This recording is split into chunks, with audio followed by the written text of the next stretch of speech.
오늘은 요한복음 15장 말씀을 가지고 미워하는 세상 증언하는 제자라고 하는 제목으로 묵상 나눔하도록 하겠습니다. 18절로 27절인데 18절을 봅니다. 세상이 너희를 미워하면 너희보다 먼저 나를 미워한 줄을 알라고 했습니다. 먼저 18절로 21절 말씀인데 세상이 미워하는 이유에 대해서 나와 있어요. 세상이 제자들을 미워하는 근본적인 이유는 그들이 세상에 속하지 않고 예수님에 의해 가려 뽑혔기 때문이라고 했습니다. 제자들이 겪는 박해는 먼저 박해받으신 예수님과 그분을 보내신 하나님을 알지 못하는 세상의 영적인 무지에서 비롯된 것이었어요. 두 번째 22절로 25절에는 거부할 수 없는 증거와 죄에 대해서 나옵니다. 예수님은 직접 오셔서 말씀하셨고 아무도 하지 못한 기적들을 보이셨습니다. 그럼에도 불구하고 세상이 예수님을 미워하는 것은 곧 하나님 아버지를 미워하는 것이며 이는 그들이 자신의 죄를 변명할 길을 스스로 없앤 것입니다. 이 모든 미움은 결국 성경의 예언이 이루어지는 과정이었습니다. 세 번째 26절로 27절 보혜사와 제자들의 증언이에요. 이러한 세상의 미움 속에서도 예수님은 하나님으로부터 보혜사 진리의 영이신 성령님을 보내주시겠다고 약속하셨습니다. 성령께서 오셔서 예수님을 증언하실 것이며 처음부터 함께했던 제자들 역시 성령의 도우심으로 예수님의 담대한 증인이 될 것이었습니다. 본문이 우리에게 주는 교훈이 있는데 첫째로 세상이 나를 미워하는 것을 이상히 여기지 말라는 것입니다. 예수님께서는 자신이 십자가에 달려 죽으시고 부활하신 후에 제자들이 핍박받고 미움받을 것을 아셨습니다. 그래서 끌려가시기 전에 미리 이것에 대해서 말씀하고 계시는 것입니다. 예수님의 제자라면 세상의 미움을 받는 것을 이상히 여기지 말아야 할 것입니다. 세상이 제자들을 미워하는 이유가 있어요. 첫째로 세상이 예수님을 먼저 미워했기 때문입니다. 예수님은 세상으로부터 극심한 미움과 핍박을 받으셨어요. 결국 성난 유대인들과 군중들은 아무런 죄도 없으신 예수님을 십자가에 못 박아 죽였습니다. 도대체 아무 죄도 없는 예수님을 왜 세상이 그토록 미워하고 증오했을까요? 이유가 있어요. 빛이신 예수께서 어둠 속에 있는 세상의 죄를 드러내셨기 때문이에요. 예수님은 바리새인들이 악하다고 했습니다. 외식적이고 가식적이라고 했습니다. 천국에 결단코 갈 수 없다고 했어요. 그래서 미움을 받으셨습니다. 본질적으로 어둠은 빛을 싫어하게 되어 있습니다. 빛은 어두움을 드러내기 때문이에요. 어둠인 세상은 빛이신 예수님을 미워할 수밖에 없었던 거예요. 둘째로 제자들이 이 세상에 속하지 않았기 때문입니다. 제자들이 세상에 속하지 않고 예수님께 속했기 때문이죠. 그래서 우리는 세상에 속한 자들과 생각이 다르고 행동이 다릅니다. 삶의 모든 방식이 다르기 때문에 미워할 수밖에 없는 거예요. 그리고 결정적으로 우리가 세상을 배반했기에 미움받게 된 것입니다. 선택받지 못한 자들은 선택받은 자를 미워하게 되어 있습니다. 선택받은 자는 생명이요. 그렇지 못한 자는 죽음이에요. 이것은 엄청난 고통이기에 선택받은 자들을 미워하게 되는 것입니다. 세상에 속한 우리는 세상 사람들처럼 죄로 인해서 진노의 자녀들이었습니다. 그러나 예수님의 선택을 받아 소속이 바뀌었어요. 진노의 자녀가 아니라 하나님의 자녀가 되고 사탄의 종이 아니라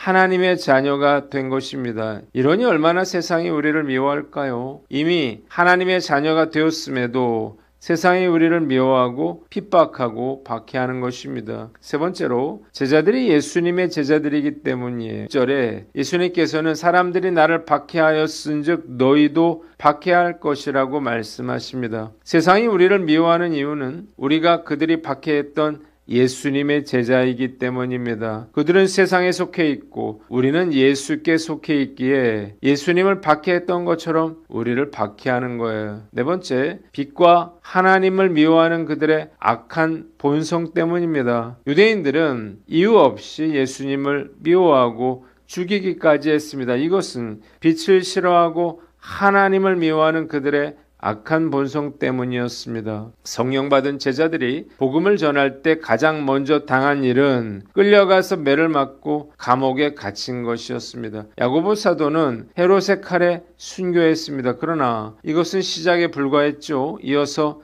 스데반 집사가 순교했고 본격적인 박해가 시작이 되었습니다. 결국 사도 요한을 제외한 모든 사도들이 순교했습니다. 핍박은 계속됐어요. 로마의 네로 황제 시대 기독교인들에 대한 박해는 극에 달했습니다. 로마의 화재에 누명을 뒤집어 씌워서 수없이 많은 크리스천들을 십자가에 못 박고 화형시키고 사자밥이 되게 했습니다. 기독교의 역사는 핍박의 역사라 해도 과언이 아닐 것입니다. 지난 2000여 년 동안 얼마나 많은 크리스찬들이 핍박을 받고 미움을 받고 순교를 했는가요? 우리나라도 마찬가지죠. 대동강변에서 토마스 선교사가 최초의 순교의 피를 흘린 것을 시작으로 수없이 많은 선교사들이 목숨을 잃었습니다. 일제시대는 믿음의 형제자매들이 신사참배를 강요당하며 순교의 피를 흘렸고 해방된 후에는 공산당에게 수많은 신자들이 학살을 당했습니다. 21세기인 지금은 어떠한가요? 핍박과 박해는 다 옛날에 있었던 일이 아니에요. 지금도 지구상에는요 수많은 그리스도인들이 핍박과 고통을 받고 있고 순교의 피를 흘리고 있습니다. 성도들이 이 땅에 사는 동안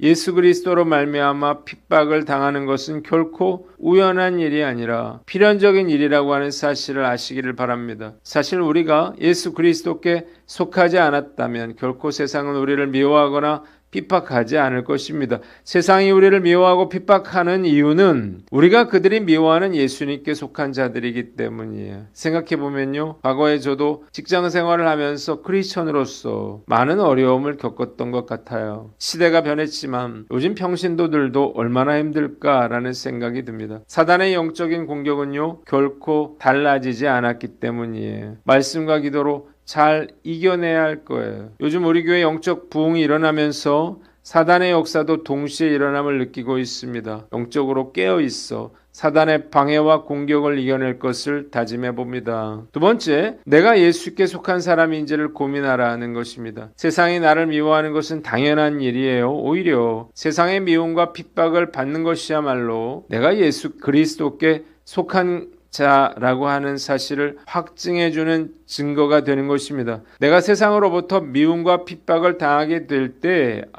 내가 지금 제대로 예수를 믿고 있구나 라고 생각하며 오히려 기뻐하며 하나님께 영광을 돌려야 할 것입니다. 반대로 만일 내가 예수를 믿는데 세상으로부터 아무런 미움도 받지 않고 있다면 심각하게 내가 정말 예수께 속한 사람인가를 고민해야 할 것입니다. 신앙생활을 제대로 하면 남편이든 아내든 친척이든 이웃이든 직장 동료든 처음에는요 미움받고 핍박받게 되어 있습니다. 그들과 전혀 우리가 다르게 행동하기 때문이에요. 만일 우리가 예수님으로 인해서 아무런 고난도 받지 않고 있다면 그것은요 우리가 예수님의 말씀대로 행하지 않기 때문일 것입니다. 나는 과연 예수님 때문에 얼마나 미움을 받고 있는지 스스로를 돌아봅니다. 오히려 시간이 흐를수록 예전보다 점점 더 편하게 신앙생활하고 있는 것은 아닌가라는 생각이 들어요. 예전에 노방전도를 하면서 잡상인 취급을 참 많이 받았어요. 자기 자리라면서 유제품을 파는 분에게 쫓겨나기도 했고 너무 추워서 치킨 가게 천막 옆에서 바람을 피하고 있다가 저리 비켜라 라고 하는 말도 들었습니다. 생각해보면요 감사한 일이었어요. 제가 예수님께 속했다고 하는 것을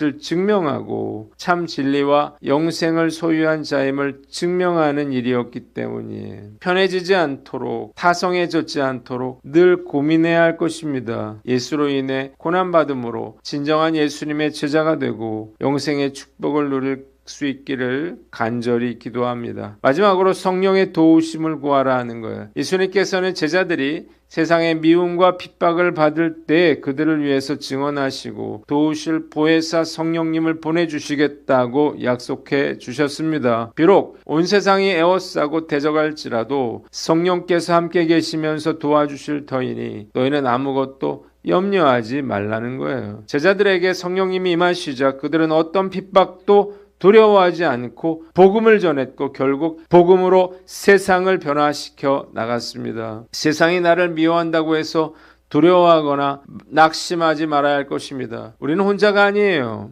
성령께서 우리와 함께 하시기 때문이에요. 성령의 능력을 입으면 사단의 권세는 깨어지고 거룩한 능력으로 세상을 이기게 될 것입니다. 세상의 어떤 조롱과 핍박에도 굴하지 말고 성령의 능력을 구해야 합니다. 성령께서 어떤 어려움과 핍박도 이겨내게 하시고 우리로 하여금 영광의 면류관을 얻게 하실 거예요. 세상의 어떤 조롱과 핍박에도 굴하지 않고 담대하라, 내가 세상을 이겼노라 말씀하신 예수님처럼 성령의 능력으로 담대하게 세상과 맞서 싸워야 할 것입니다. 세상의 핍박을 두려워하면 형식적이고 무기력한 신앙생활을 할 수밖에 없습니다. 성령의 능력을 힘입어 사단의 권세는 깨뜨리고 거룩한 능력으로 세상을 이기며 살아가는 오늘 하루가 되시기를 주님의 이름으로 축원합니다. 기도하겠습니다. 주님, 세상이 우리를 미워하는 것을 이상히 여기지 않고 우리가